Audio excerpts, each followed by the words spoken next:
자, 이제 아까 전에 봤던 내용 중에 이제 의사결정이에요. 챕터 10장, 11장은 그 과정에서 또 나오는 것들이 좀 있는데, 이게 이제 의사결정입니다. 이제 기업에서 여러분들이 이제 의사결정을 해야 되잖아요. 다양하게.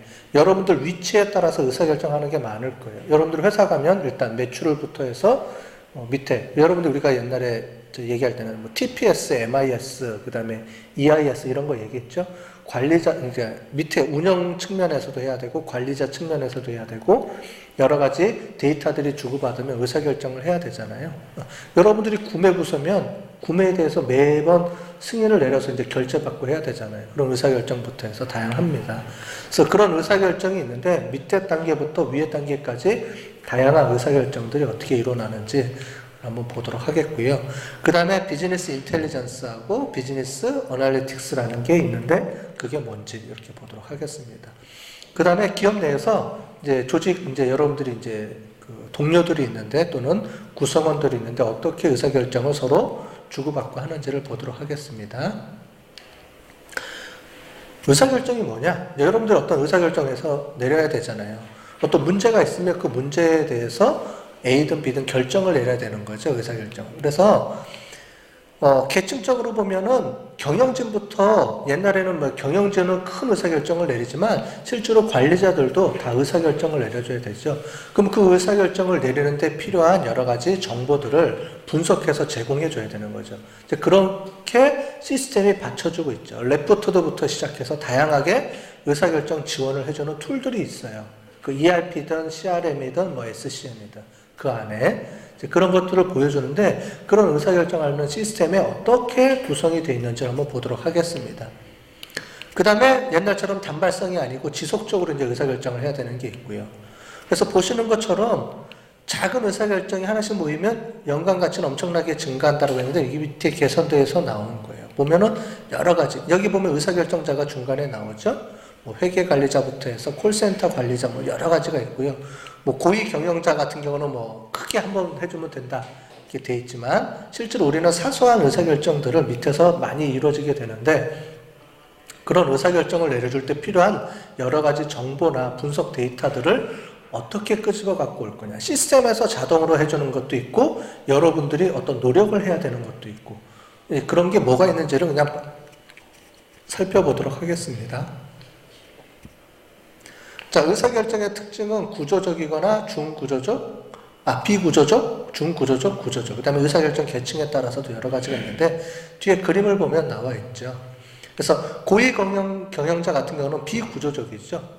야, 이 사업을 해야 돼, 말아야 돼. 오늘 어떻게 해야 되지? 미래는 어떻게 가야 되지? 뭐 최고 경영자들은 이제 그런 걸 하는 거죠. 옆에 보시는 것처럼 시장 진입이나 철수 뭐 이런 것들을 해야 되는데 여기에 관련된 데이터들을 밑에서 작업해서 올라갈 수도 있겠지만 결국은 그런 객관적인 데이터에 의해서 하다 보다는 최고 경영자들은 어떤 뭐 의지나 이런 걸 가지고도 추진을 하게 되죠.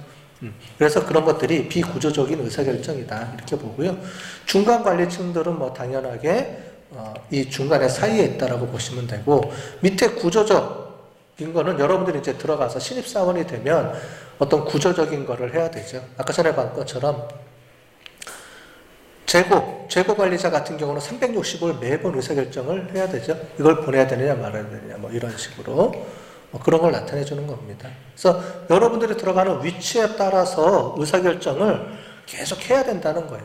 그게 구조적이든 반구조적이든 비구조적이든 해서 가는 거죠. 결국은 여기가 가야 하는 게 최고 목적이죠. 그죠? 비구조적인 의사결정을 한 번은 해보고 회사를 그만둬야 될 텐데, 그지? 우리의 꿈이잖아. 이사가 되는 게, 그죠? 뭐 사장 되는 것도 꿈이겠지만, 그죠? 이사 정도 올라가야 이제 이런 의사결정을 내릴 수 있는 단계가 되는 거죠. 자, 의사결정의 4단계라고 되어 있는데, 뭐, 문제가 무엇인 것부터 해서 해결책을 발견하는 설계를 하고, 그 중에 선택을 하고, 그걸 어떻게 잘하는지 구현을 하는, 뭐, 이런 과정이 있다라고 그냥 보시면 되고요. 그렇지만, 실제로 이런 것들이 이론적으로는 되어 있는데, 현실 세계가 그러냐? 꼭 아니다라는 거예요. 그래서 보면, 이 정보 시스템이 만능은 아니라는 거죠. 정보 시스템은 그 중에서 일정한 부분의 데이터를 이제 해줄 수 있다는 거고, 밑에 보면 민츠버그라는 사람이 이 10가지 관리적 역할에 대해서 쭉 나와 있지만 실제로 우리가 알고 있는 이런 정보 시스템이 제안해 주는 건 한계가 있다. 이런 내용을 하는 겁니다. 그러니까 뭐든 만능은 아니다. 정보 시스템은 도와주는 거지 그거를 100% 다 해결할 수 있는 거는 아니다. 이 얘기입니다. 자, 그 다음에 이제 정보기술에 대한 투자가, 즉, 정보기술에 많은 돈을 투자했지만, 결국은 이제 긍정적으로 이제 결과가 안 나오는 경우도 있다는 거죠. 제일 중요한 이유로는 결국은 그걸 통해서 나오는 정보가, 결국은 그 정보의 질이 이렇게 우리가 알고 있는 이런 것들을 달성하지 못할 수가 있다는 거예요. 정확성도 높아야 되고, 무결성도 있어야 되고 하는데, 결국 이제 이런 정보의 질이 얼마나 정도가 되느냐가 정보 시스템의 이제 그 가치가 결정이 되겠죠. 그 다음에 정보의 질이 가기도 하지만 결국은 또 관리자들이 그거를 걸러낼 때 이제 선택할 때 자기 의지가 반영이 되는 거예요. 그러니까 밑에서 여러분들이 열심히 보고서를 올려서 정보를 했는데 야 이거 뭐 이러냐? 아닌 것 같아. 그리고 넘어갈 수도 있다는 거죠. 관리자들이. 이제 그런 이제 경우도 있고 그 다음에 조직의 어떤 타성에 젖어가지고 조직 문화가 그걸 받아들이지 못하는 경우도 있고 어쨌든 시스템이 다 만능도 아니고 시스템에서 올라오는 이런 정보들이 그게 정보의 질 이런 영향에 의해서 그게 그대로 다 반영이 될 수도 없고 실제로는 간단하게 얘기하면은 어렵다 이거죠. 그죠? 실제로 이런 정보 시스템이 운영되고 하더라도 어려운 현실이다. 이 얘기를 나타내주고 있습니다. 우리가 수업 시간에 이렇게 많이 떠들어대지만 다 이론적인 거는 다 맞지만 실제로 구현하고 부딪혀보면 이론적인 게 아닌 경우가 많잖아요. 그 얘기예요. 그러니까 이런 정보 시스템이 구현이 돼도 어려운 현실이다. 이거를 보여주고 싶은 건 얘기하는 거예요. 그 다음에 자동화된 의사결정을 지금 많이들 하고 있는데 자동화된 의사결정이 이제 꼭 중요한 건 아니다라는 거죠. 여러분들 요즘 삼성증권에서 사건 터진 거 아시죠? 여러분들 잘 모르죠? 주식에 관련돼서. 그래서 주식 같은 경우에는 뭐냐면은 사람들이 주문을 내는 것도 있는데 선물 옵션이라든가 이런 게 있어요. 뭐 이런 건 배웠죠? 여러분들? 세무회계 쪽이니까 그런 거 배웠잖아요. 선물 옵션하고 이런 거 다 배우죠? 콜 옵션 이런 거 배웠죠? 어떻게 표정이 이제 자꾸 째려보는 눈치가 안 배운 것처럼 안 배우면 할 수 없고 해칭 펀드 뭐 이런 거 다 배우잖아요.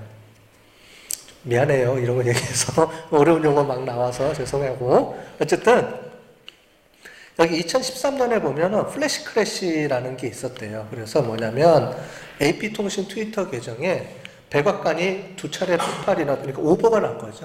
오버가 났는데 거기에 관련돼 가지고 뉴욕 증시가 순간적으로 얼마예요? 152조가 그냥 없어져 버린 거죠. 다운로드 당해요. 그러니까 붕괴돼 가지고.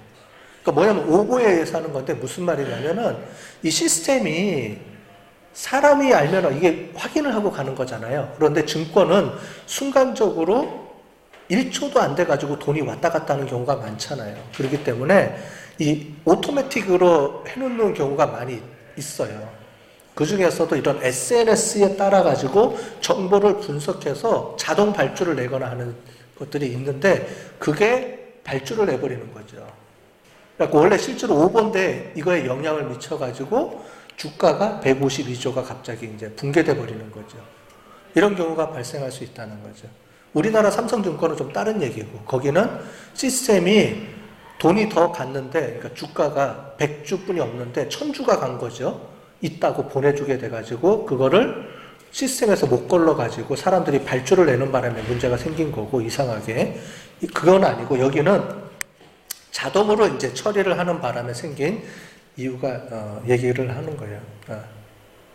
그래서 증권거래는 0.03초 이내에 처리가 된다라고 되어 있죠. 그래서 이런 것들을 하다 보면은 순간적으로 이제 붕괴가 돼버리면 다른 사람들이 따라서 막 이제 들어가다 보니까 순식간에 그냥 망가져 버리는 경우가 있다는 거예요. 그래서 이런 것들을 할 수 있는 안정장치가 필요는 하다라고 얘기를 하는 겁니다.